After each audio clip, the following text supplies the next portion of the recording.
Today we are talking to Sara Weiss, who wears many hats in her life from mother to athlete to author and happens to be a trans woman.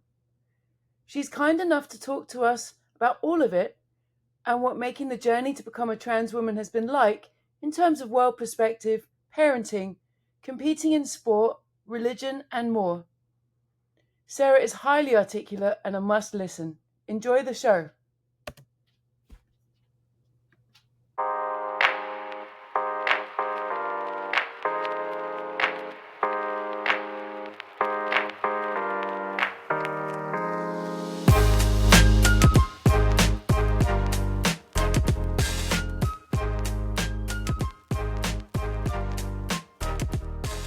Welcome to Infinite Human, where we explore our limitless potential.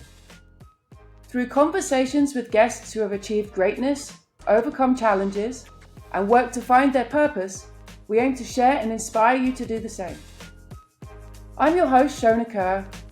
I'm a college coach, professor, and businesswoman who is eager to learn from and share in the wisdom of others with you. And on to the show.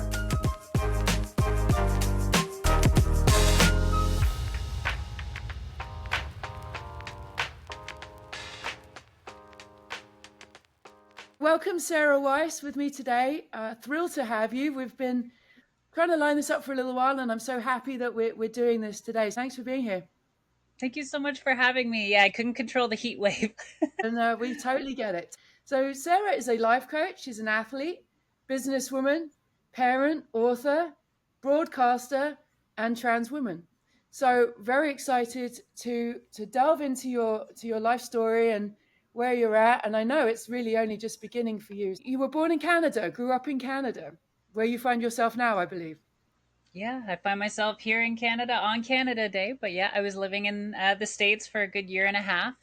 And obviously, the States is a little crazy right now. So I ended up coming back home. And I'm happy to be here around a lot of very open minded, amazing people. Canada is just, it's such a beautiful country. And I'm so proud to be Canadian.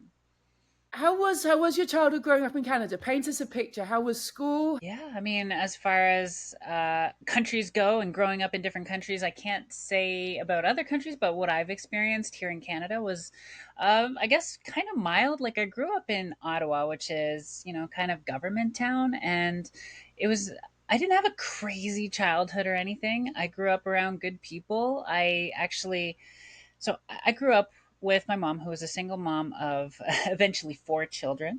And, there were some boyfriends and stuff like that. But I grew up with my three younger sisters, and walking to school. It was kind of like we grew up in a like lower middle class, and I was always outside. I lived outside, and I was typically, you could find me across the street playing with Barbies with a girl across the street. That was like my favorite thing to do, and go to the park and hang out with my sisters and all kinds of things like that. Nothing crazy. I didn't have like a traumatic childhood per se, but when I was, I think, 10 or 11, my mom ended up dating a guy for 10 years who was very verbally abusive, sometimes physically abusive. So, I mean, I say it wasn't traumatic, but there That was is trauma. traumatic. Yeah, there was a little trauma on the verbal abuse that I ended up going through and watching, my family go through. So there was a little bit of that when I was 10 years old, but before that it was very mild. Nice. But still, would it have been different if you had brothers? Oh, I'm sure it would have. Well, because my mom's best friend had one, two, three sons, and we were always together. So basically, it was like I had three younger sisters, an older brother, and two younger brothers. So Right. it was constantly like this huge dynamic of all of us, and we all got along for the most part. It was pretty awesome. And how was school? What was school for you? Into it, It not was into good. it? It was good. I mean, we could talk about what I was dealing with behind closed doors and like in my mind and stuff. But as far as like, so I was a kid growing up, obviously dealing with thoughts that I didn't understand. It's not like it didn't make sense, but I didn't understand it. And I knew that if I told people kind of what I was thinking and what was going on in my mind and how I was feeling, there would be judgment. So I didn't. So I didn't tell people How did that. you know there would be judgment? At what point do you know that they're going to think it's different? Well, when I was too young to really comprehend that it could have like repercussions of like bullying and stuff like that. Even before that, I knew the difference between genders, boy and girl, and the fact that I had thoughts that I visualized myself as a girl, and like I liked, as far back as I can remember, I would sneak into my sister's room and put her clothes on, and I knew it felt like it was a secret to me.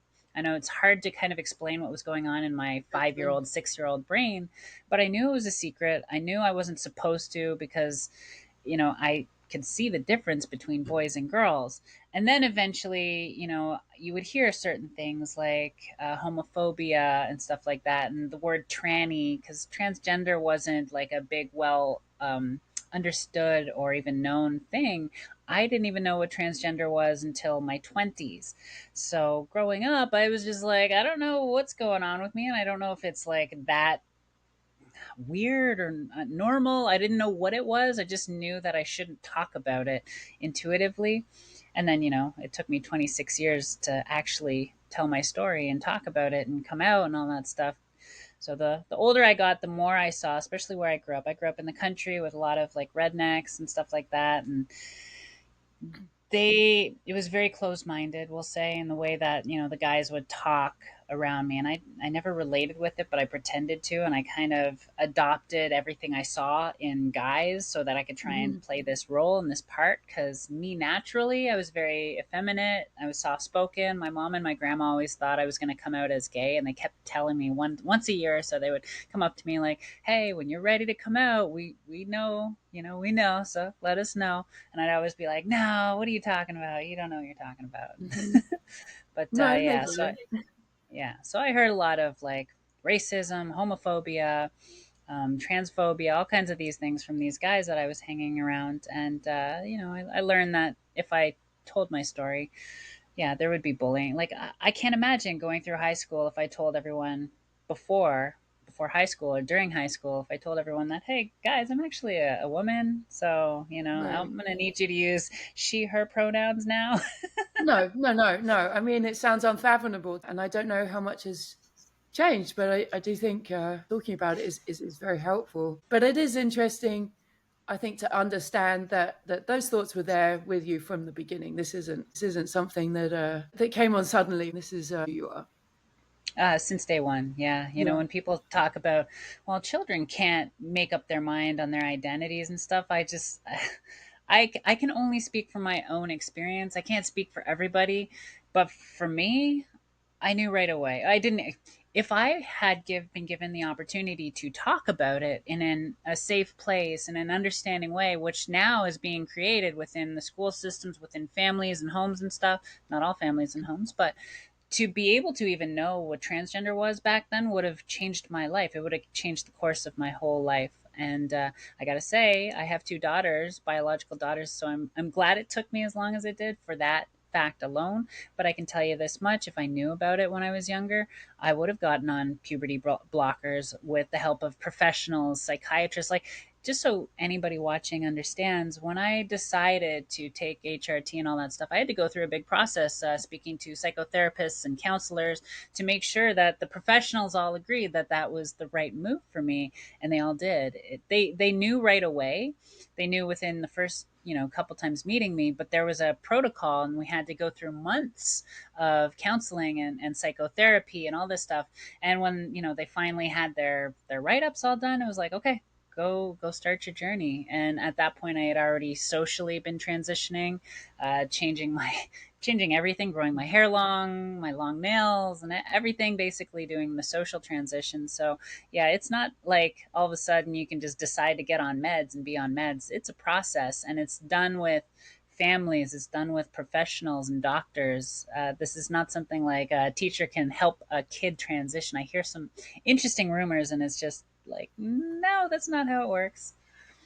It's an incredible process that I give you a lot of credit. Obviously, you have to do this. This is who you are. So you said it was at around the age of 26.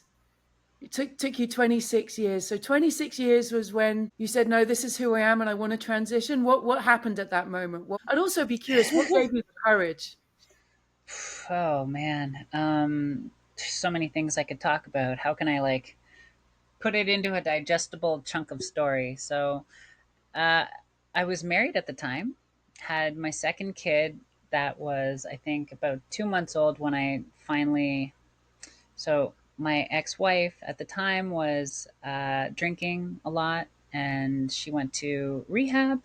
And during that time, so what would typically happen in my life is I would get really stressed out in life, and my go-to to like relax and decompress was to do my makeup and to like dress up and like feel free. Like whenever I dressed up, it's funny because it sounds like I'm dressing up like it's a cosplay, but it wasn't a cosplay to me. To me, it was like stepping, it's like freeing Sarah from the mental prison that he held her in. It was like Hmm. this expression of being free, and it was the best feeling for me. So I'd like free Sarah, I'd free myself, I would do my makeup, I would, kind of look like Sarah. And I was doing that a lot while she was gone. And I was like, this is kind of scary. Like, I need to do something about this. I need to talk to somebody. So I actually looked up like a support group, and that's what made it very real, which scared me big time. I went Yeah. to this group, and there was a circle of us, probably like 10 or 12 of us, and they're talking about different pronouns. Some are LGB, some were transgender, boys and girls, and we're going around the circles, introducing ourselves. And I, as someone who's very social and outgoing, I had my knees.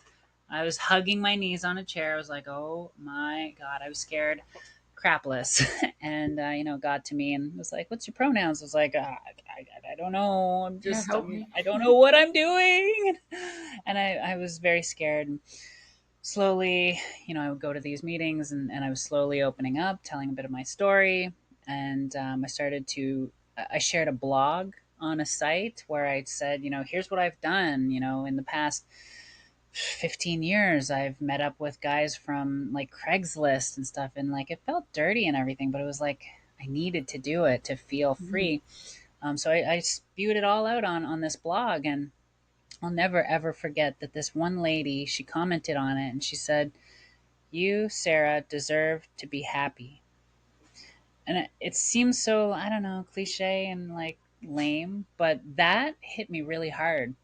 And I was thinking to myself, well, what would make me happy? And for this 26 years of my life, visualizing and wishing that I could just be me since as far back as I can remember. And then, puberty, all my thoughts were about developing as a girl, and it was so like frustrating and confusing to me because like I wanted to get pregnant.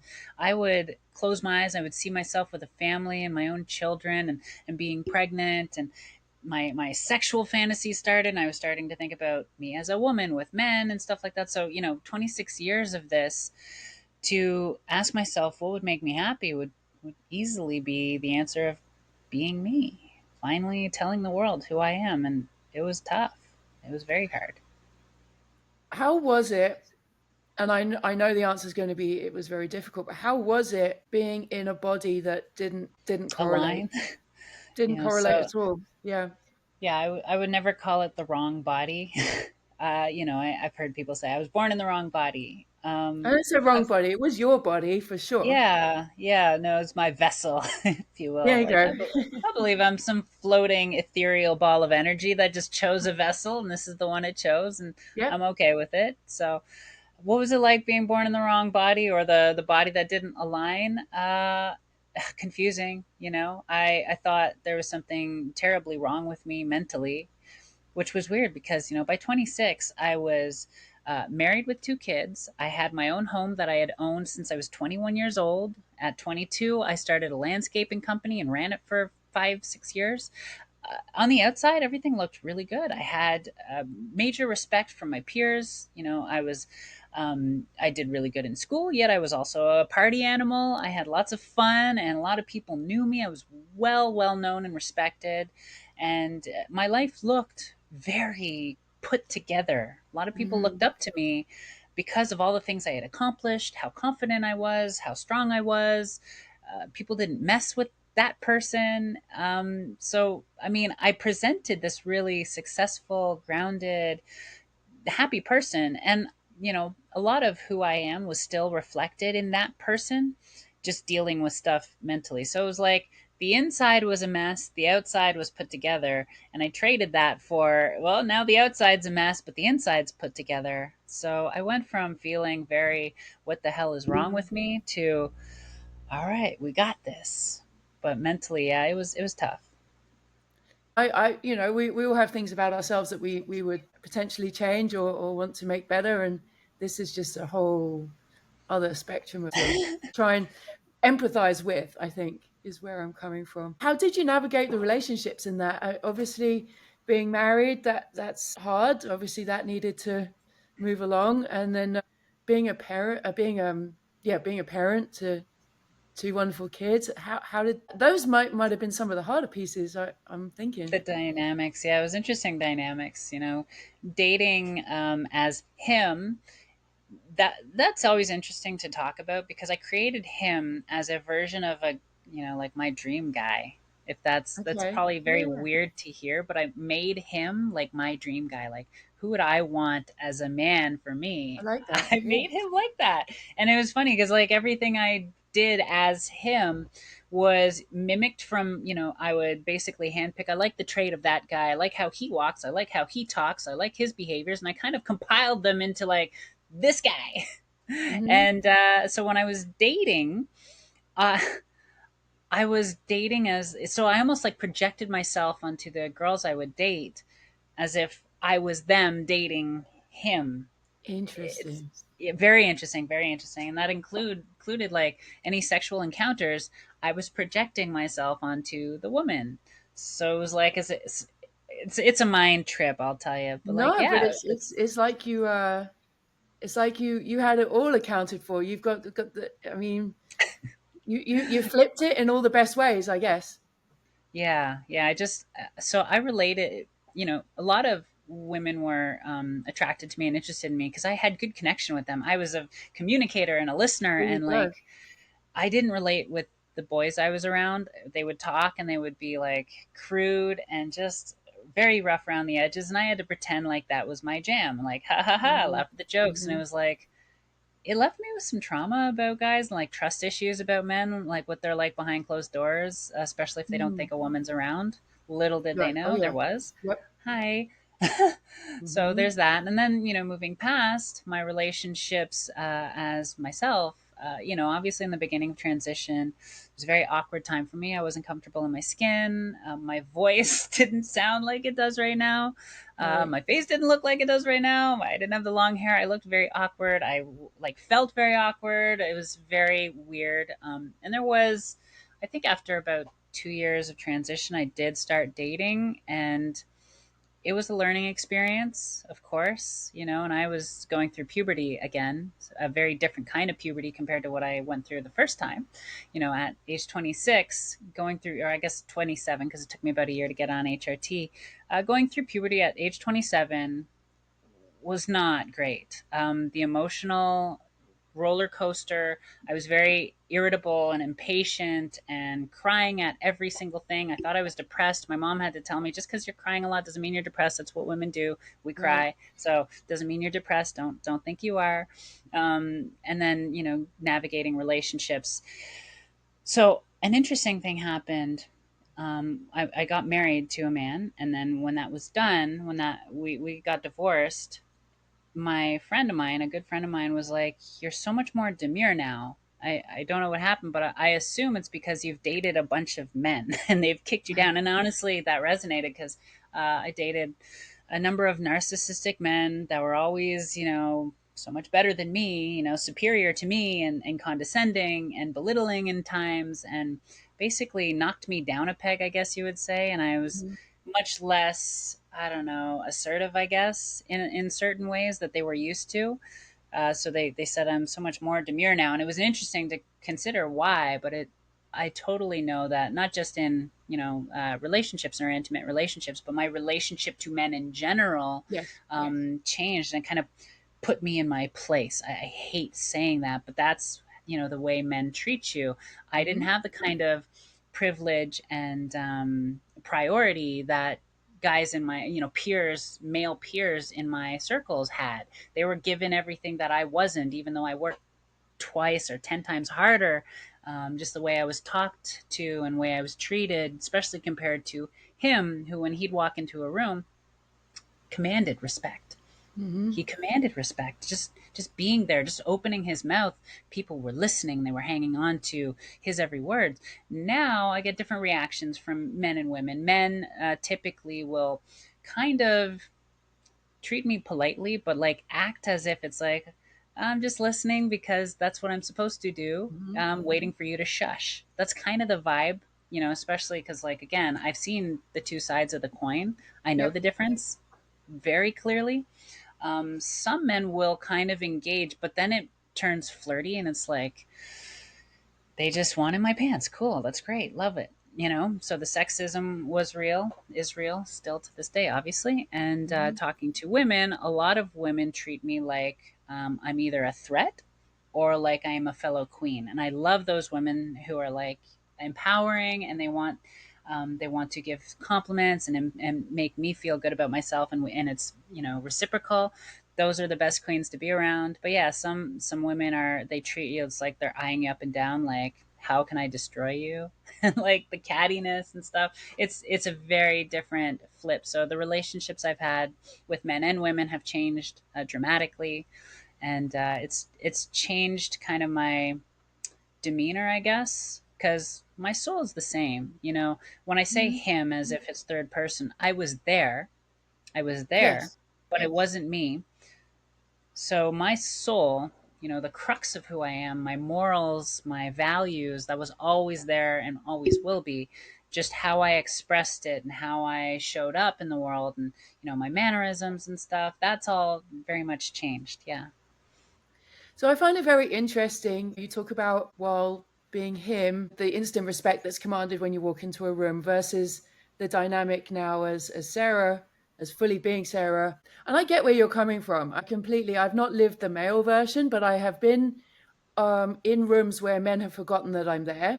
Been very male centric environments, and so I've had glimpses of that, and I also completely relate with they're just listening to be polite, but there are other thoughts somewhere else. They're somewhere else, and it's weird and the female part of other women judging you, because within that, women are supposed to fit in somehow in the cracks. You're not supposed to take their place. You're supposed to fit in the cracks. You're supposed to listen nicely. And then you're supposed to kind of hate each other because you're looking for that male attention somehow, or respect within the workplace, whatever it is. Yes, how do you feel about that? And how would you advise, you know, anybody to navigate that? Yeah, that's a good question. And I feel like, what I describe, it kind of is encapsulated in the word competitive. It's very competitive. It's a competitive world out there between men and women, and not that women are competing with men. It's like they're competing for men. Yeah. We're all competing for men, and as far as women are concerned, it's like, that's the same thing. We're competing for men, so we're competing for attention, we're competing for position, where it's Hmm. like constant competition. My advice as a life coach, because as a human it's a little different. As a human, I'm like, I'm ready to compete. I'm here, I'm showing up. If anyone's getting chosen for anything, it's me. I'm going to show up in high value, and I'm going to be smart, and I'm going to be cute, I'm going to be beautiful, I'm going to be sharp, I'm going to do all the things. But as a life coach, I would say collaboration is the new competition. Finding ways to work with the people that you want to work with, instead of competing with, other women in the workplace, finding ways to work with them. Collaboration is the new competition. So that's kind of the way I've always seen it. Well, at least for many years, since I understood that competition puts people above and beneath you, and collaboration puts us all on a level playing field where we can all add value in our different ways and perspectives. So that is the life coach version of me. Human me will compete. I'm just going back a little bit, but how was literally day one? So day one, you said, right, I'm living as Sarah now. How was day one? Scary, scary, scary, scary. Like going out in public for the first time, short hair, very masculine. Because if you'd ever seen a picture, I posted a picture of him for the first time in a long, long, long time, and it kind of blew some people's minds. I'm assuming yours as well. He looked very, very different than what you're looking at right now. So him. wearing girls' clothes and like a little beanie and some makeup. Scary, scary, but empowering. I was like, I finally get to walk around in my truth, being genuine, because for so long, it was such an act. It was a constant, constant job. I had to filter and govern every single thing I said. So it's like I would have a thought, I would filter it, I would make sure it doesn't give me away, it doesn't come off feminine. I had to make sure that everything I did and said was masculine, like pertaining to the role that I had created, the persona that I had built. So for the first time, I was starting to live unfiltered, and that was neat. It was scary. It scared the shit out of me, but but it was really nice. It was nice to go out to a store, and like, of course, I got the stares. And like, shortly after I started my transition, I started working at Costco of all places, and Okay, I yeah, worked at the front. Yeah, I was putting groceries into carts and stuff, and people would take pictures. I'd look over and I'd see a flash, and someone would hide their phone. They were taking pictures of really, me. Yeah, wow. kids would come up to me like, "Why are you wearing lipstick? Aren't you a boy?" And stuff like that. And like, it sucked, but I was living boldly. I was like, if I'm Mhm. going to do this, I'm going to do it boldly. I'm going to show up. I'm not going to hide. When I started working on my voice, which I had a very deep voice, I was in Costco and I'm like, I'm hi, can I help you? Can I help you do this? Like, it was very high pitch. It was very like, masculine high pitch, but I had to do Yeah. it to learn how to shift my voice, which worked very well. But if I didn't do that and if I hid and like I don't know, accepted that, I would never have gotten to a place where I'm like comfortable speaking. So I did all that all at once, and it was scary. It was freaky. I felt like a freak. I felt very like an alien amongst human beings. Yeah, I imagine it's So very exposed. very exposed, very vulnerable, very soft and squishy. Yeah, Was that your first job as Sarah I in the believe work so. Yeah, world? at Costco. I think so. Yeah. And I actually became their top salesperson. Well, I'm not um, surprised. Yeah, well, it was really cool. I noticed that the cashiers would always offer a Costco Mastercard. Are you interested in a Costco Mastercard or your membership upgrade? And I'm like watching this, and one day as I'm putting groceries into a cart, I was like, "Hey, have you gotten your free Costco Mastercard yet?" And they were like, "No." I'm like, "Perfect, follow me." And I brought them to an application. They filled it out, and I started handing in applications like crazy. And they're like, "How are you doing this?" And I was like, I got my ways. And what was funny was I looked the way I did, and people were just enthralled to get, what I was selling, which was the MasterCards. And it worked out really well. It was really neat. Well, they're drawn to you, not what Right. they're The perceiving. show. There's your soul. It's the soul. Yeah. How have you managed to navigate work life since and as you've transitioned? So the side of me that spent 26 years with male white privilege does not put up with shit. So I quit a number of jobs after certain mistreatments. Not like crazy mistreatments, but you gonna talk to me that way? Peace. Like, I Yeah, didn't put yeah. up with anything I didn't like. You want to disrespect me? I am not sticking around for it. Hmm. So, and I didn't give second chances. So I quit a good number of jobs that I was doing very well in.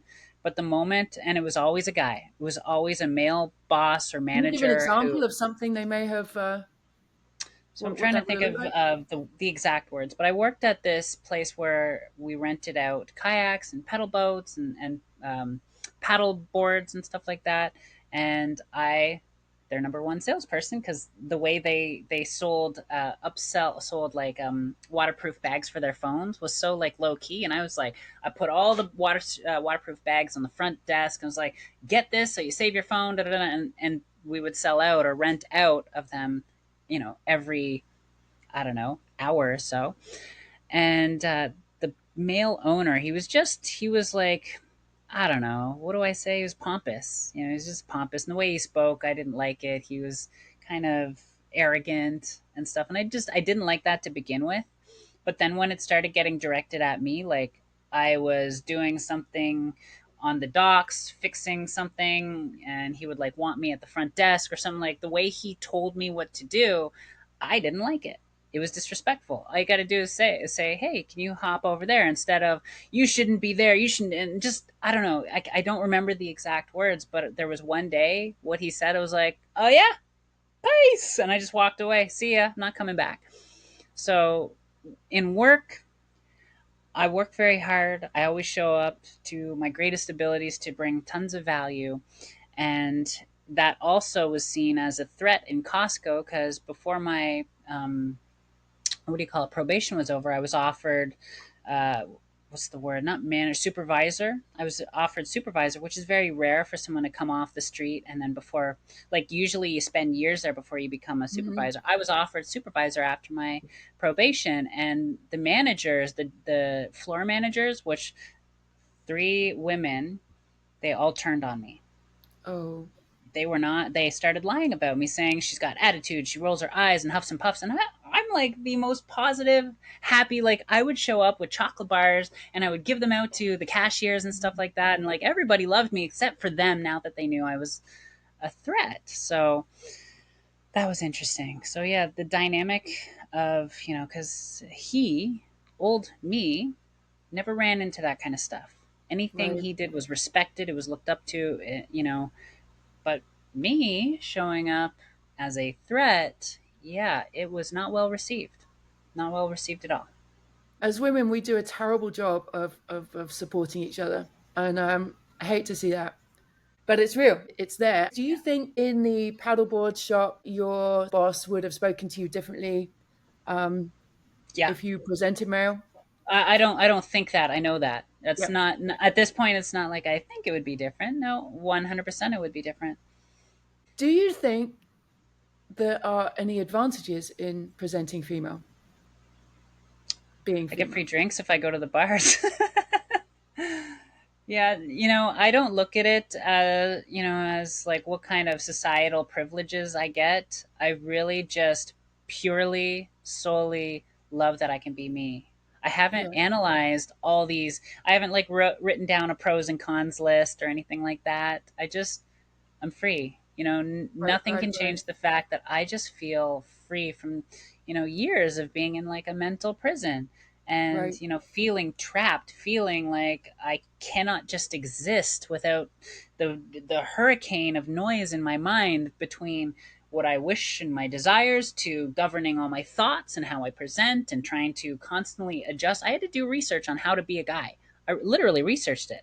Once Google was around, I Googled like, what do boys do? How do they behave? And I started to like adopt certain things and I would watch other people. So to be away from that, to be free to like live the life I've always wanted to live, I don't care what the pros or cons or what the implications of being me and being a woman is. I'm learning it as I go. I obviously continually see the dynamics between men and women and how I fit into society.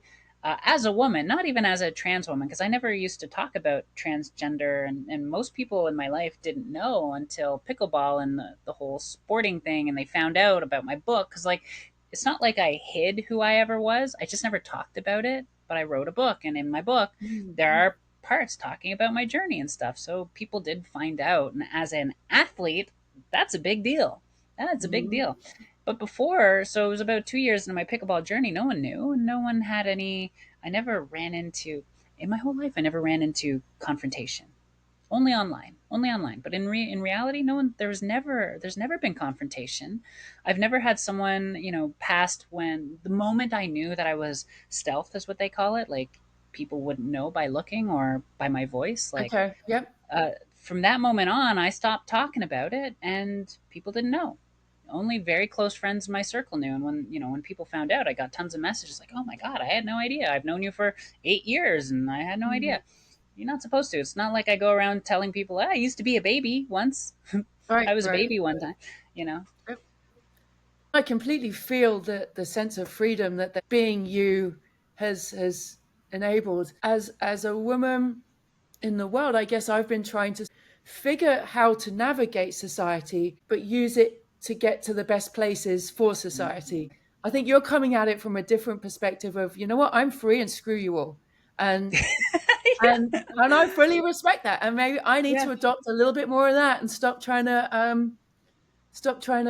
navigate in the ways that I'm thinking. But it is it is interesting, and so trying to find those paths. And I think we're all trying to get to the same place, a better Yeah. situation for everybody. But Yeah, we all Yeah. want to be happy. We want more money. We want more food. We want more sex. We all want these Yeah. same things, you know? Unhappy kids. Yeah. Yeah, exactly. Yeah. Now you Yeah. No, mentioned you brought up your book there. Was that a cathartic process in some way to write this? it was a very interesting process. It was very therapeutic in the end because I did process a lot of, pain and, so what's very interesting. So since I've been back in Canada, I've been staying with my mom for a little bit and I moved out when I was 17 years old. I haven't stayed with my mom for this amount of time. It's been 2.5 weeks, 3 weeks. This is the longest I've been around my mom for a long time. Nothing against my mom. My mom's amazing. She was the rock of our family. It was her boyfriend who was abusive and made me want to leave.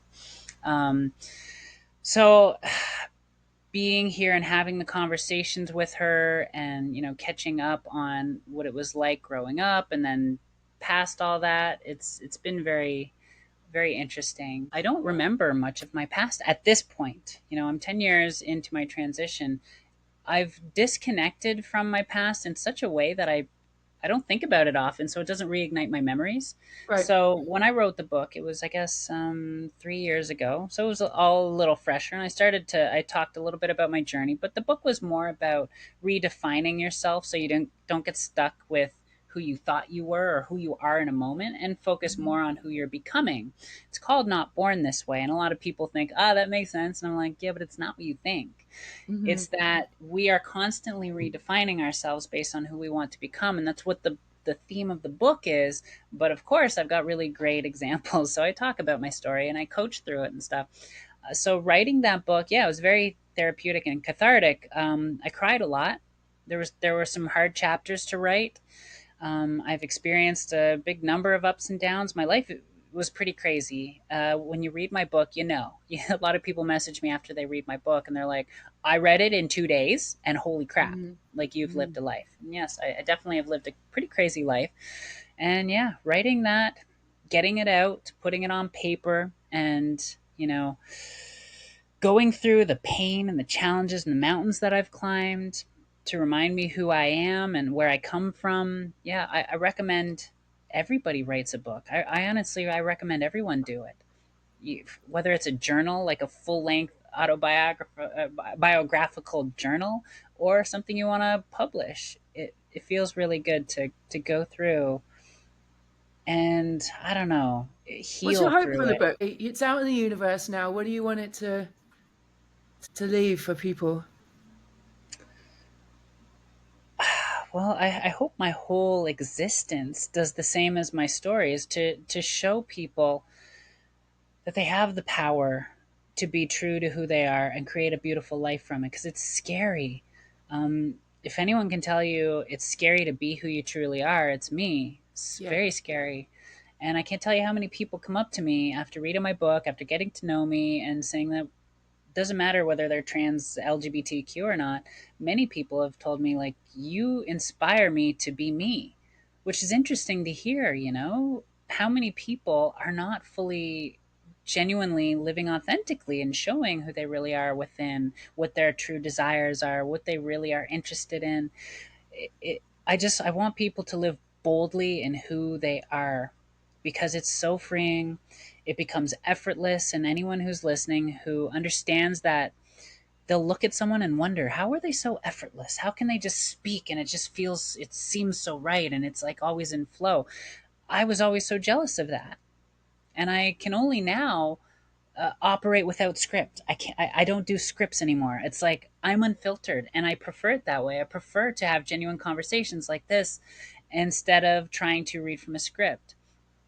It's so good. It's so freeing. It makes life vibrant, Hmm. Very vibrant instead present. of governed and present. Yes. Yeah, and I'm just thinking through as you're talking about this, how you were having to previously filter every single thought, so you're presenting in a way that doesn't give away who you really are. It must feel really amazing to have removed that completely, like Yeah. that being the freedom of this, and And to just empowering, extremely empowering to have kind of like this comfort and trust in yourself. Comfort and trust in yourself to know that when you open your mouth and you speak from your heart, it's going to be beautiful.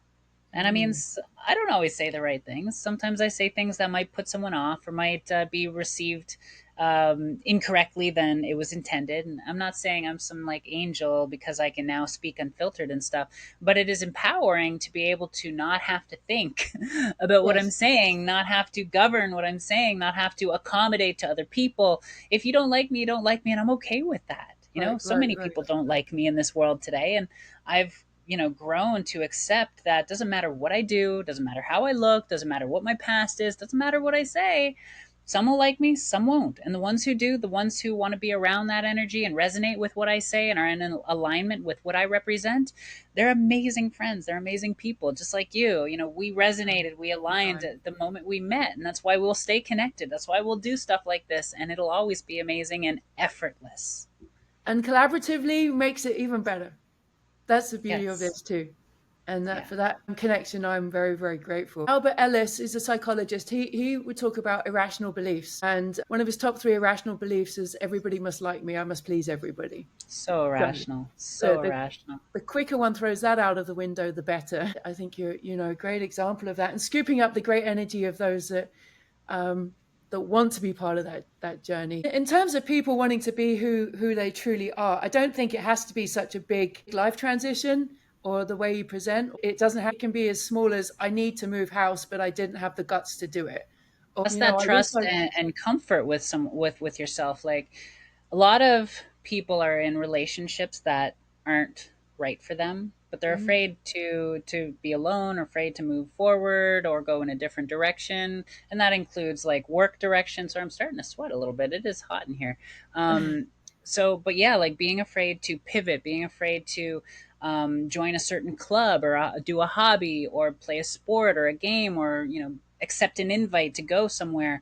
uh, these fears are based on how we think we should be, thinking I should have more money before I do something, thinking I should, I don't know, be in a better mood, thinking I should be funnier.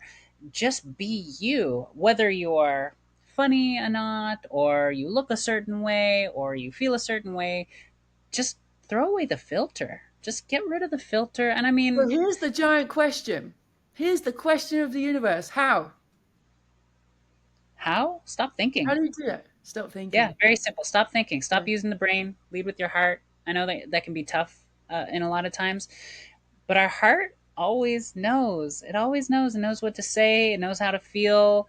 We resist so many things. We resist feelings. We resist feeling sad and angry and stuff. And sometimes you got to just like feel your things so you can move on instead of resisting it and then creating suffering and stuff like that. But yeah, when it comes to social interactions, stop using this. Stop using this. This has its place. It's a tool. The brain is a tool and it's a great tool, but it's not a great leader. It really is not a great leader.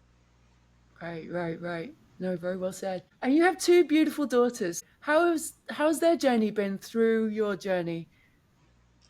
I mean, great. They're amazing kids. I'm so blessed. I'm so lucky to have them, and they've learned a lot. And I'm very open with them. I teach them whatever I can that their level of comprehension will Mhm. allow for. They're very aware of you know who I used to be, what I used to look like. I don't hide anything, and I'm very open with them. So we have conversations about certain things, and like if one of them experienced something at school, whether it's to do with anything like transgender or LGBTQ or not, that they're uncomfortable with, they'll talk about it with me, and we open up the perspective and hopefully learn something. But yeah, I'm their mom. They've always called me mom. Their Okay. other mom passed away, drug overdose, so Oh, they lost no, her that's awful. about a year and a half ago, which that's tough. So they lost her. We've moved from Canada to Minnesota, and now back after them building social standing and like building roots and having activities and all kinds of things that they were doing, and yet they continue to stand so solid.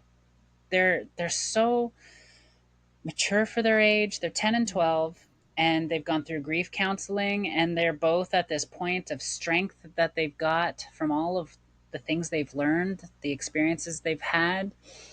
They've had different male father figures, and right now they still continue to this day have their stepdad who is He's an awesome guy, full support of him and my daughters, as is his girlfriend, who I'm close with, and my ex boyfriend was close with them. So they have a very well grounded, well rounded life with lots of different experience and intelligence and accepting. My kids are very accepting. I would not Mm. have it any other way.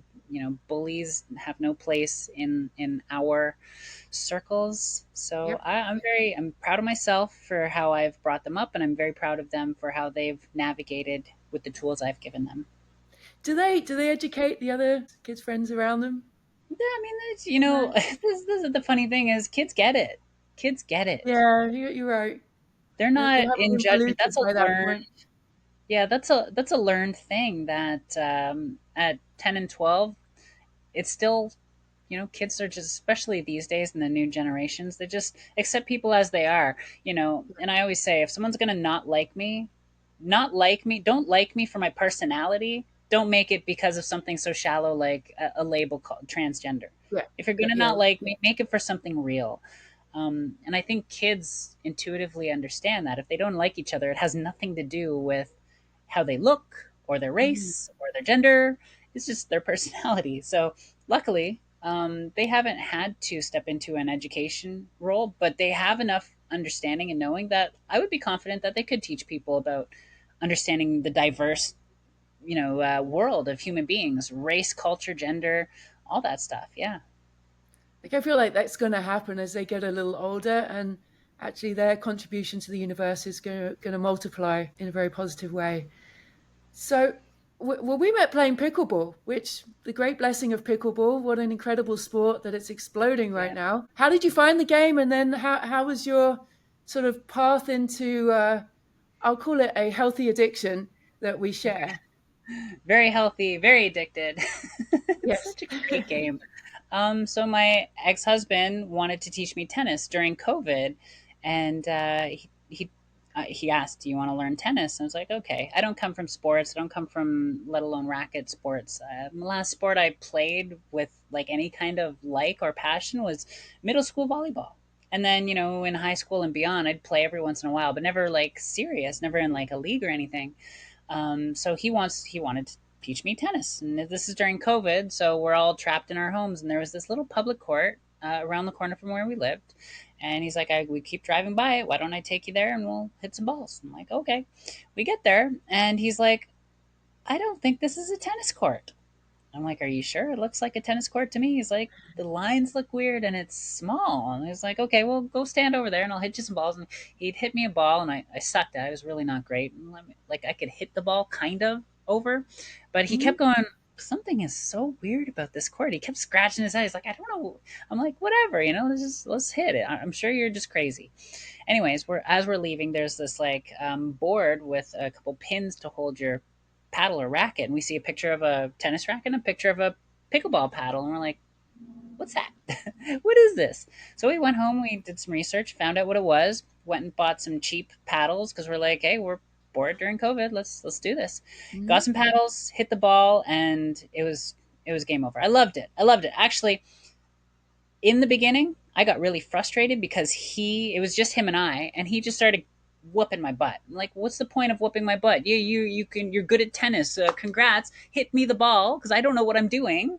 So I Yeah, had male to tell him, trait. right. I was like, why don't you hit me the ball so I can actually figure out how to do this? Like, I'm not good at this. I'm not coordinated. So he started to, okay, I'll go easy. And he would like, exactly like, here you go, sweetheart. It's like, well, Yeah. thank you. At least I can hit the ball. Didn't take long for me to get better than him. I Hmm. Yeah. How long? Maybe a month? Not even 2 weeks. No, no, it took me a little while. It took me like, I don't know, 3 or 4 months. Because Okay. again, in Okay. the beginning, I sucked. I was really not good. My butt was being handed to me anytime I hopped on the court with people. But I took it serious. I got obsessed. And I was like, I think I could get good at this if I put some energy into it. I recorded all my games. I played a lot of games with people. I was playing a lot, and I watched the pros. I watched what they were doing. What was I doing that they were, or what was I not doing that they were? I hired coaches and started playing tournaments, traveling the US to play tournaments. and now playing pro events. It's been quite the journey, and I continue to grow. I continue to work on different tools and strategies, and my athleticism and stuff like that, which is still not great. My endurance has never been amazing since transition. Hmm. HRT messes up a lot of your stuff. So like, we'll get right into this. When I Yeah. first started, I was 26 years old, 220 pounds muscle. I was spending most of my time in my life in landscaping, lifting heavy things, pushing heavy wheelbarrows, very strong, solid 220 pounds. I could do, or he could do, 100 push ups straight as Uh, 220 pounds. 6 months into HRT, I had lost 60 pounds, I think it was. I went down 60 pounds and could do about 10 push ups. Six wow. months into HRT. So that, and I lost my cardio. My cardio continues to this day, even though I've, spent a lot of time at the gym and play pickleball almost every day. My cardio is not amazing. And I think that's a lot of the effect of the HRT, hormone replacement therapy. For those who don't know, my muscle mass has deflated like crazy. My whole body has changed. I look very, very different. I'm Mhm. curvy now. I have fat where I didn't have fat before. It's a different physical existence. And when people talk about trans women having these advantages, actually it's not what they're saying. They're saying men have advantages and trans women are men. The Mhm. problem with that is trans women are not men. We're women, Right. physically, and they say biologically. No, biologically, I am more female than I am male, unless you look at chromosomes. And to be honest, I've never had my chromosomes checked, so maybe there is something there that is not XY. I don't Mhm. know. I couldn't tell you, but I can Yeah. tell you from my own experience. I'm very weak compared to what I used to be. Extremely, extremely weak. My endurance is not great. I come up against many women who are taller, faster, stronger, have better reflexes than me all the time. Mhm. My only advantage, I would say, is my height. I'm 5'10" and a half. That height Mhm. helps. Sure. I'm 5'11 and a half. I have you beat. You do. And that's Right. something I love, when I'm standing Yeah. with beside you, we're eye to eye, which is nice. There's plenty of women taller than me and you. Do you miss having that strength? Is that a weird thing? No, no, I don't No. miss it. I've got guys with that strength who will do things for me now, and they'll That's lift the true. heavy There we go. things. There is They'll a open you. the pickle jars. Now, was pickleball where things started to come undone and people outing you? Yeah, yeah. As a life coach, even if anyone found out, it was not a big deal. But athletics, that's a different story.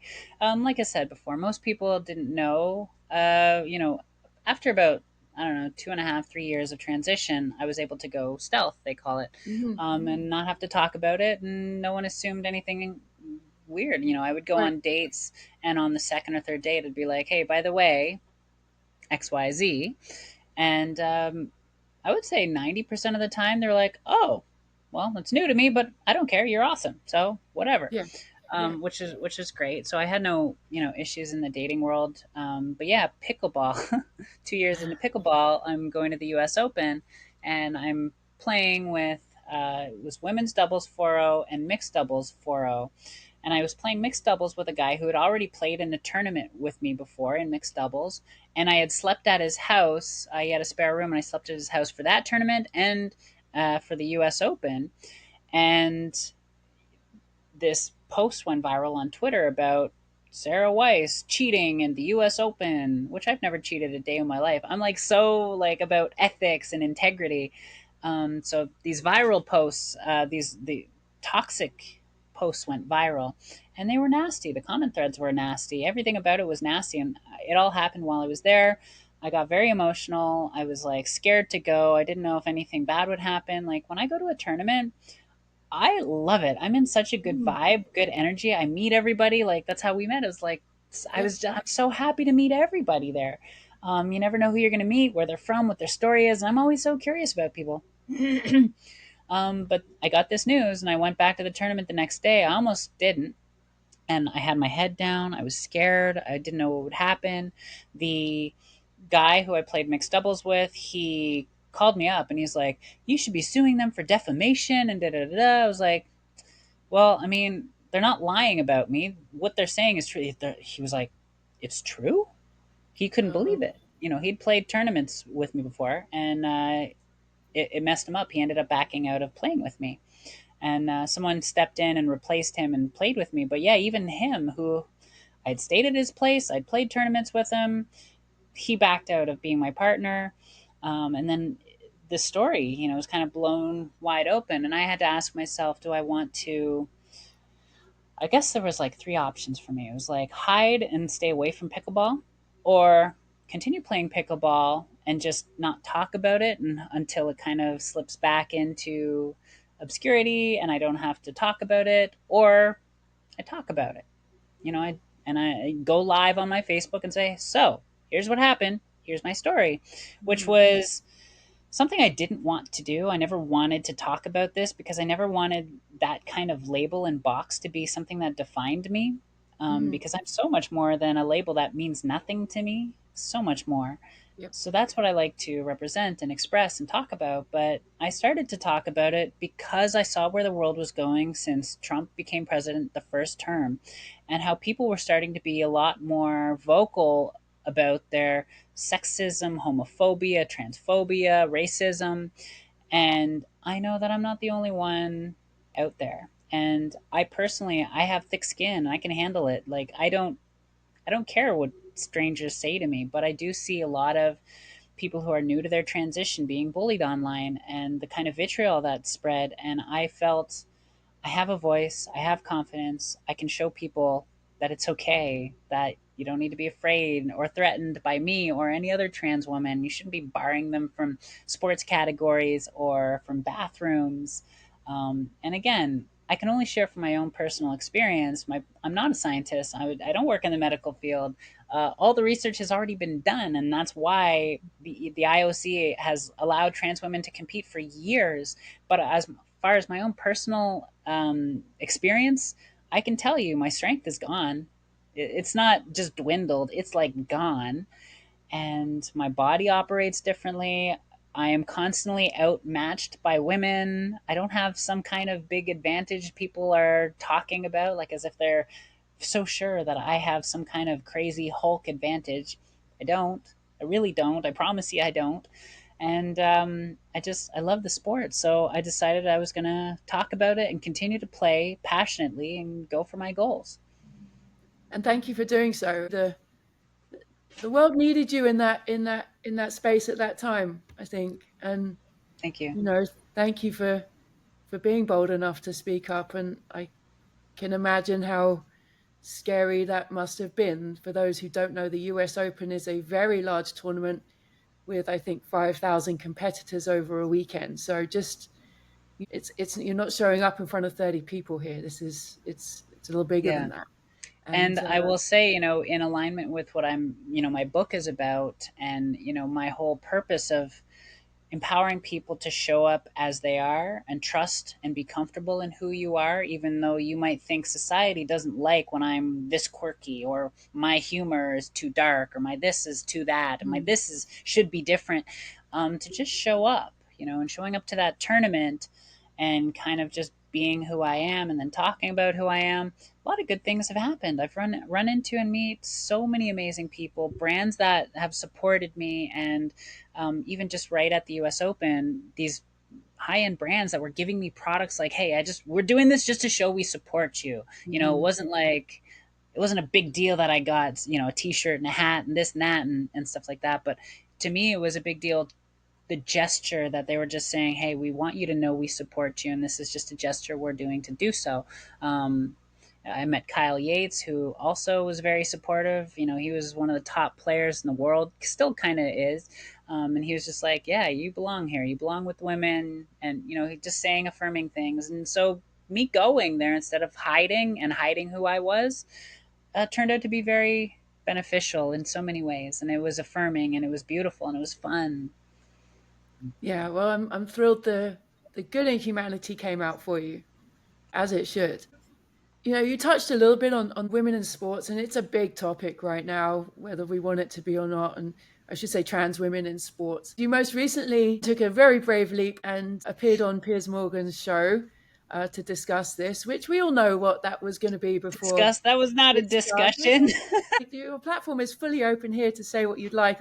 Although you did nail him pretty good. He did threaten that he would be able to train and beat you as a woman, and then I guess chose to not see you quite that way. I mean, explain how you got him. Oh, so funny. Yeah. I got this invite for Pierce Morgan. I woke up one morning wiping sleep out of my eyes, and there's an email saying, "Would you like to be on Pierce Morgan in 4 or 5 hours from now?" I was like, oh, "What?" And I've spent a good part of the past 2, 3 years saying publicly and to myself, I can't sit idly by as this kind of propaganda is putting people's lives in danger against the LGBTQIA plus. There's got to be something I can do. And that's why I've been a little bit more public, creating content and videos talking about it, and kind of in hopes that I empower trans women and trans men and just people to be educated enough to not spew dangerous rhetoric that they're hearing from headlines and stuff. And so as much as so many people told me not to do it, don't do it. You don't have enough time to prepare. He's going to try and steamroll you, and they don't care about discussion. They just want to, promote their rhetoric and all this stuff. I was like, I'm going to do it. I don't care. And I didn't go there to win a debate because I knew that was impossible on his platform. What I went there to do is to show up and show people who I am, show people I have nothing to fear, that I'm not a threat, that I am very confident in, and I am. And when I'm saying I mean the community I represent. We are very real. We are human. If you want to hate somebody, at least get to know them first and to share my story. I was hoping that there would be an opportunity for me to share my experience, not my opinions, but my experience. So at least you can know what I've gone through, what I've experienced, and then you can compare that to your data and your knowledge and your opinions personally. He didn't let me do that. However, anytime he cut me off, I didn't stop talking. If I was in the middle of a point, him cutting me off did not stop me from talking and showing up powerfully. And I did that. I really did show up in my strength, in my grace, in my humanity. And I knew that he was going to try very hard to get under my skin, and he couldn't. He couldn't because he just didn't say anything stimulating enough to hurt me. When you Mm. know who you are, lies don't hurt. When someone calls me a man, I'm not a man. I know that. I don't need to defend anything because I know who I am. It's like you telling me I have blue hair. I don't have blue hair, so why am I going to defend my hair color to you? Mm. So you call me a man, you call me a cheater. I know I'm not a cheater either, so there's nothing to defend. So, and all this rhetoric that he used to try and hurt me and frustrate me and cause, emotional reactions, none of it got through. Didn't intimidate me at all. So, very early in his show, he was like, by the way, Sara, if I trained enough, I could easily beat you. And you know why? Because that's why we separate the sexes. He said that. I'm like, oh, you see me as a woman. Thank you for that bullet in my gun. I'm going to Mm. use that. I'm going to use that Mhm. later in the episode. So I will just be patient and I will wait. And he said something, and I brought it up. I was like, at the start of this show, you said if you trained a bit, you could easily beat me. Now, keep in mind, there had already been enough of the show happening where he had called me a cheater, called me a man, called me all these things.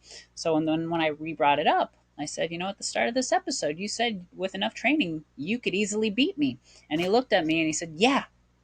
So he confirmed that belief a second time after saying all his rhetoric. And then I called him on it. I said, well, do you see me as a male or a female? Because if you're a male seeing me as a female, then that makes sense.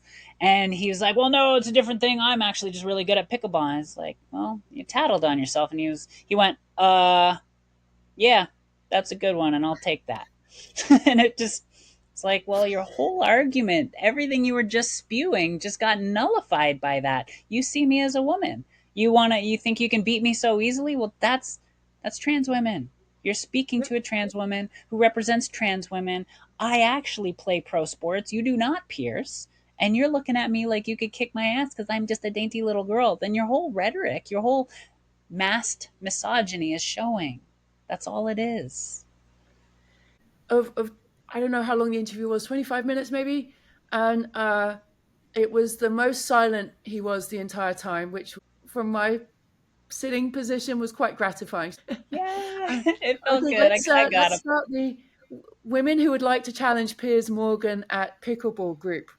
Um, Open to any women, and Piers, will you can pick any one of us, and we'll let's see it. Bring it on. Oh, Bring it I on. love it. Oh my God. Yeah. All women versus Pierce Morgan in pickleball. That is Clearly, because he can awesome. train hard enough, he can beat any of us, right? I'm game. Right, right. Bring it on, Yeah, Piers. let's see. Well, and so this is bringing up a really awesome thing. Being on that show inspired me in a big way. I've had some good conversations with mentors of mine about it and stuff. And, as someone who notices this whole transgender in women's sports debate, realizing facts and science don't matter at this point, doesn't matter how many years of, proof that trans women are women and trans women belong in women's sports, doesn't matter how much proof and scientific evidence we have, we're at an impasse. The people who don't agree with it, they just don't agree with it, whether it's science or not. They just don't agree with it. And, like I said, we're at an impasse. And as someone who's like, well, I love to find ways to make things work, you know? And I play sports at a pro level to a point where I think I have a lot to do with this rule. In the PPA, they bar trans women from playing women's sports. The APP doesn't, but the PPA does, and it's one of the biggest leagues out there where some of the top And players these are two play. pickleball tournament tours. Yes. Yes. Um, I want to, so now that I'm back in Canada, my plan is to find investors to help me open up a pickleball facility, whether it's a Pickler franchise who I'm in talks with, or our own facility, where I can start to design a very all inclusive league. Not co ed, but a people versus people league.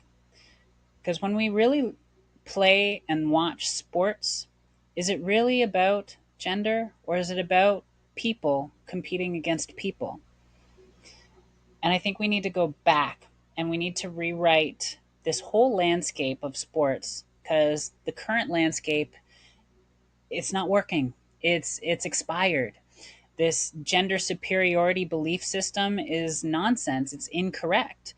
Is it true that a good number of men on average might have superior strength? Yeah, but it's not true across the board. So, as a blanket statement, that's not true. There are many, many very strong women who are much stronger than 99% of men out there. There's many women who are faster than 99% of men out there. It's not a blanket statement. So the whole belief system of gender superiority, which has been seen in much more than just sports and damaging lives and damaging societal interactions, because this whole belief system that men are superior, that's got to shift. That's got to shift. There is no superior gender. There is no superior gender. From there, we can change the narrative. When it comes to sports, we can create new parameters that make sense to create legitimate, level, fair playing fields that is fully inclusive to any gender, race, culture, creed, has nothing to do with those things. It all has to do with the parameters fitting for skill. So, you see things like this in pickleball. 4.0 players are 4.0 players. Has nothing to do with biology or gender or height advantages or speed advantages. Has nothing to do with that. It has to do with skill. If you're a 4.0 man and you're very tall and you play against a 4.0 woman who's very short, who's very speedy, it doesn't matter. Add any biological marker on there. If they're 4.0, they're 4.0.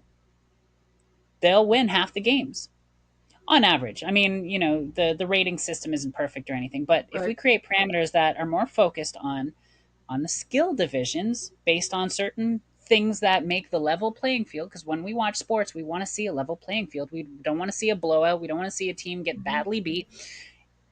I know there's ways to create level playing fields that are basically co-ed, but it's people versus people. So I want to start showing this. I want to create my facility and start to narrow it down and try different things to see how can we make a league where it doesn't matter who you play with a guy or a girl or a trans woman or trans man, or doesn't matter, you can have a team of whatever, and as long as the skill divisions are well um, equalized, then you're going to have competitive play.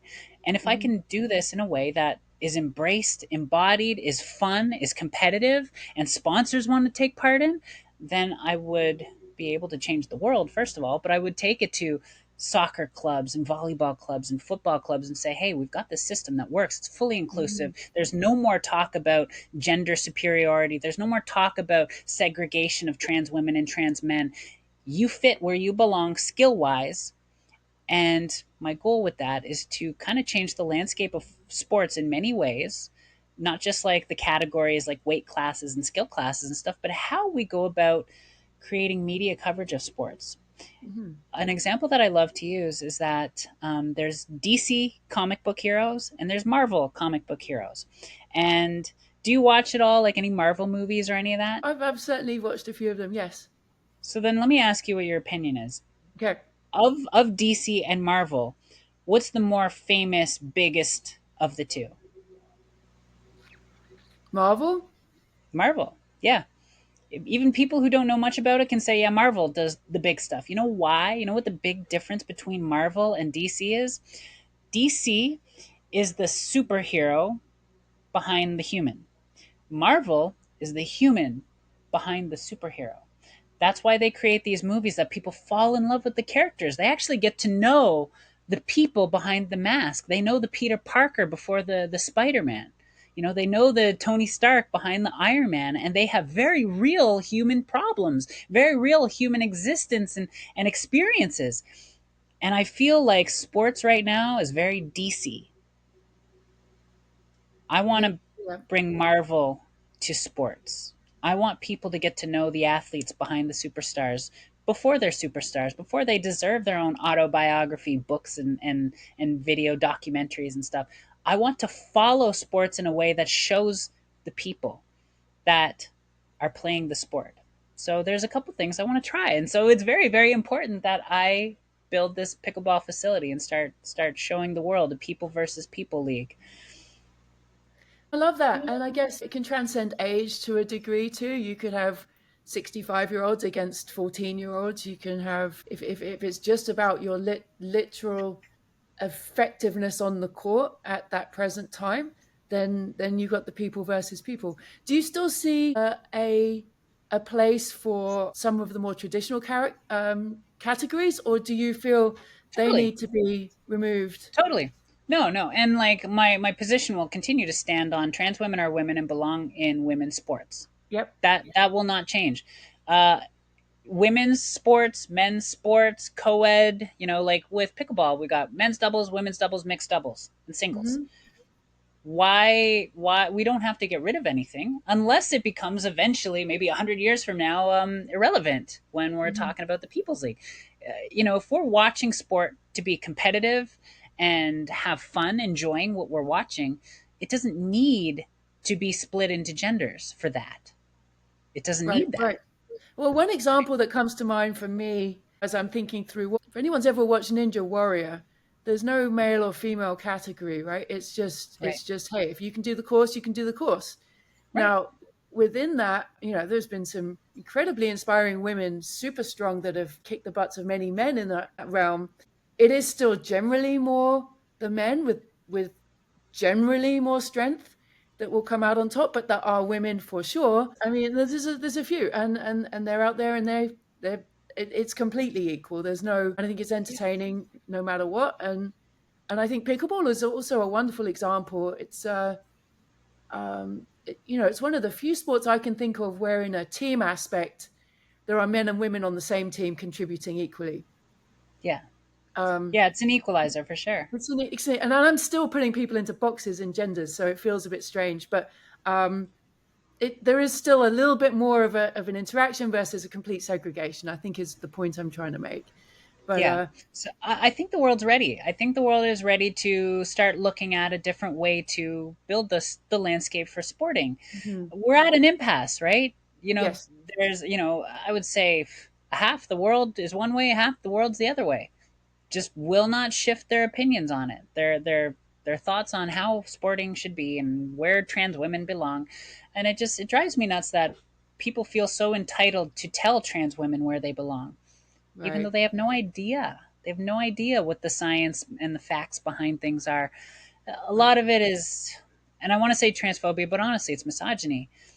Growing up on the two sides of the coin, seeing sexism and misogyny play out in real time, and the shift between being treated like a man and being treated like a woman. Uh, it's funny that so many people want to hide what their misogyny really is. Instead of just really showing that it's that they don't like women or they don't want women to succeed, they'll use an easy label like trans. It's transgender. It's unsafe to have them in sports. It's unsafe to have them in the bathrooms. No, you just want to control women. You think very little of women. What I see on social media when there's common threads about trans women in sports, trans women in the bathrooms and stuff, I would say 98% is men commenting. Right. 98. That's not a little percentage. I'm serious. 98% of the people sharing their vile opinions are men. Hmm. So they're the ones feeling the most threat from this for some reason. I don't know that they feel threatened. I don't know that it's a threatening thing. Is it a I think power thing? it's a power and a control thing, like it always has been.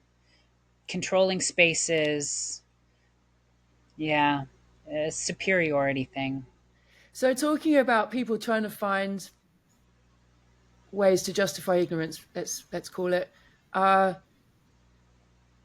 what is your take on religion, and where does religion fit for you within within your life? Well, I'm very spiritual. I believe in God in my own way. I'm not religious. I do not go to church or anything. I don't have any judgment on different religions and Catholicism and Buddhism and all that stuff. I've kind of taken a little bit of interest in most of them, learning a little bit from different sects and stuff. And there's a lot of good in teachings, religious teachings, and there's a lot of stuff that's contradictory and stuff that, obviously you see a lot of people justify their hate based on what's written in their book. I know God does not do that. The God that I know is love. If I could just, describe God in one word, it's love. The reason we're here is based on love. Even if we're experiencing serious challenge and hardships and things that don't seem fair, I believe that our energy source, call it a soul, a spirit, or just plain energy, is infinite. And even religions will tell you God slash energy cannot be created or destroyed. Our souls can't be created or destroyed. These vessels are not who we are. Mhm. So my religious beliefs is that we are all part of the same collective of energy experiencing a human experience. And it's less about judging that experience and more about observing it, observing our participation in the human experience. And I find that a lot of religions create this platform of this is good, this is bad, this is right, this is wrong, when really we know in our hearts what's right and wrong. And it all kind of comes back to the golden rule of just don't harm people. Don't harm people. It's Mhm. very simple. We know this in our hearts. We don't need a book and a bunch of commandments for us to intuitively know that harming people doesn't feel right. So, in that, I spend my life making sure I don't harm people. And of course, I do, intentionally and unintentionally. Sometimes, the human side gets the better of me, and I try not to judge it in myself and hate myself when I make mistakes. But as far as my thoughts on religion, I believe there is all kinds of reasons why religion can be something that positively impacts your life and benefits you. And I also believe the vice versa on that. And personally, I do really well feeling connected to everyone and understanding that when someone's lashing out on me or has an opinion on me or whatever, it's not about me, it's about them and their perspective. And it's none Mhm. of my business. It's none of my business, though. Sometimes I want to make it my business and I want to get all up in there and argue and debate and stuff. But in the back of my head, as far as my spiritual belief is we're all one. We're all connected to the same energy source.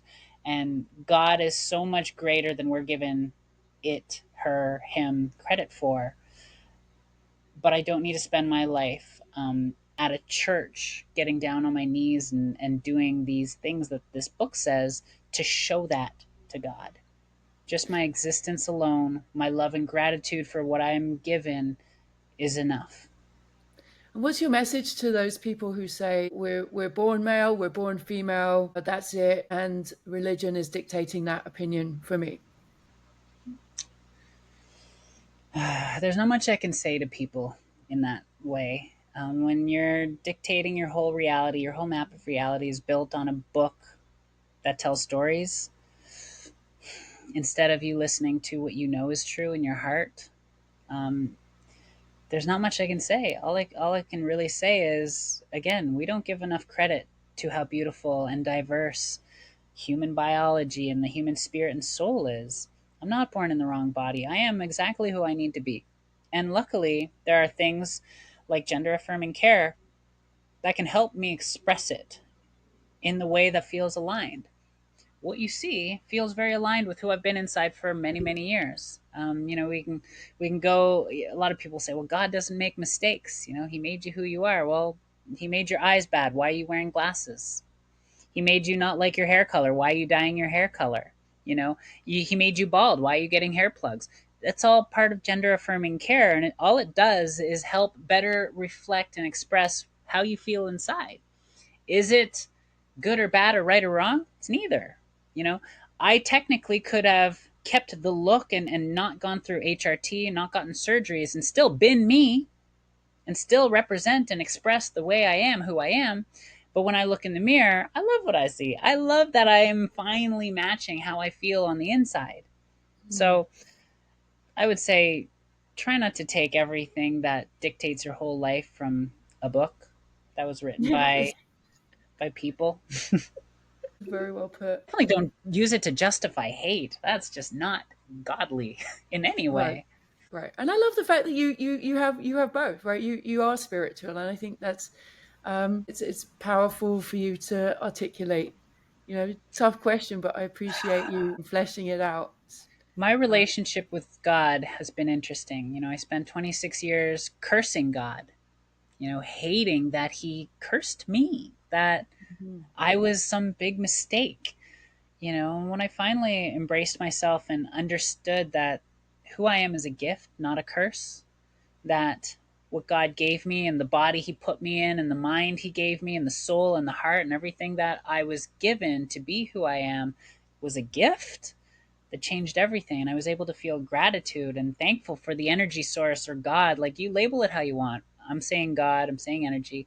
Mhm. Whatever God did for me, gave to me, the path that has been laid, that I've been walking, that, I don't have control over many things in life. I don't have control over this. I don't have control over the path that I'm walking and the circumstances and situations that I'm put into. I don't have control over that. All I have control over is how I respond to it. And if I have choice over that, then I choose to create joy. I choose to show up in some sort of valuable way for people that helps them feel good about their existence and their moments and their experiences. And I choose to be thankful for what I have. Well, the joy and the love just completely emanates from you. So the world is very fortunate to have you in that role, and to be so eloquent to articulate it is again very, very powerful. Now, you talked a little bit about your hopes in terms of opening a facility and a people versus people league, because we need something else. We're arguing back and forth, impasse. Well, you know what? Maybe there's a different way, which is fabulous. What are your other hopes and dreams at this point? That's pretty much what I'm hyper focused on. But Yep. for my children, I want to make sure that I do as good of a job as I can at giving them tools and the strength to face what life can throw at us. I'm not going to force them into safety. I'm not going to control them into boxes where I feel like they belong. They are who they are. If anyone can tell you with absolute certainty, you can't change who you are to fit into a box to accommodate to anyone, including your parents. So, my goal for them, and I will continue to do this to the day I die, is to give them whatever I believe will help sharpen their tool belt. Give them whatever they need to face what they're going to face. And they're going to face challenges. They're going to face life. So, I hope that I do a good enough job to get them to a point where they can create a happy life, a life where they feel free and empowered and are doing something with purpose and passion, and operating with dignity and integrity, so that they don't break their golden rule of not harming people. So that would be, those are my two big goals right now. Creating powerful relationships with amazing people, whether friendships or intimate. I do love people, and don't always love their ego, but I do love people, and I love the stories, and I love the spirit and the soul and the creativity within people. There's a lot of human potential. There's a lot of amazing things that we're capable of, and it's only getting bigger and crazier. And like watching AI technology emerge and how people are using it and being creative with it, that stuff fascinates me. Mm. And it's funny, to say I love people when so many times in my life I've thought I hate people. I've dealt with a lot of ugly, ugly personalities, and people who just lash out their insecurities and their hate for their own life on me. But I understand that. I understand how hard it can be to try and build a life where you're happy and empowered, and all the right things are happening. We're all going through our messes. And when someone lashes out and they show me their ugly side, it used to really hurt. Now it doesn't hurt. I hurt for them. Mm-hmm. I hurt for anyone who feels the need to bully or hurt others to make themselves feel less like they hate themselves. It's amazing to see you at such incredible peace with yourself. And I think that's where you are able to see the uglier side of humans and feel that way. I think it's when one is not at peace with oneself that it gets muddied, and maybe the perspective is not as clear. And I think, you talk about the possibilities of humans, and this show's called Infinite Human for a reason. It is about that. It's about what can humans do together? How can we collaborate? What else is possible? And to your point, look at AI. Who'd have thought even a year ago, 2 years ago, we'd be where we're at? It's So, crazy. the future is endless in what we can do and what we choose to do. And I always say on this show that helping others is the ultimate form of humanity, which is just thrilling that you are at that point where no matter where you walk in, you're doing that. Whether you realize that or not, that is happening. So from one human Thank to you. another, you need to know that. And maybe you get told that a lot, but I'm going to throw it right at you anyway. And Thank you. really can't thank you enough for sharing so much today. I urge people to go check out your book and learn more about your story. And also, I'll put some details in the show notes so that if people want to collaborate with you with your new Pickleball facility venture, or even brainstorming on a new way forward in terms of how we compete in sport, then I hope you don't mind that people are able to reach out to you that way. Of course, yeah. You can find me on Facebook. I'm on YouTube and TikTok and Instagram. I'm on all the things. So if you see this show, feel free to reach out, send a message, just say, "Hey, saw your show." You can tell me what you thought, your views on what I'm sharing. I'm always happy to go back and forth and expand our perspectives together. Any last thoughts you'd like to share with us? Live boldly. Life is for the bold. Show up. If there's one thing that I could definitely encourage anyone to do, is to just always show up. Don't let the fear stop you from showing up. I've done this countless times where I felt afraid, like I felt I didn't belong, I shouldn't show up, and I did. And when I show up in the face of those fears, so many beautiful miracles happen. So always show up. Amazing. Well, thank you, Sarah. Inspiring as always, and appreciate you being here. Thank you so much for having me, Shona. This has been Infinite Human with me, Shona Kerr. Until next time, keep challenging yourself and make others better along the way.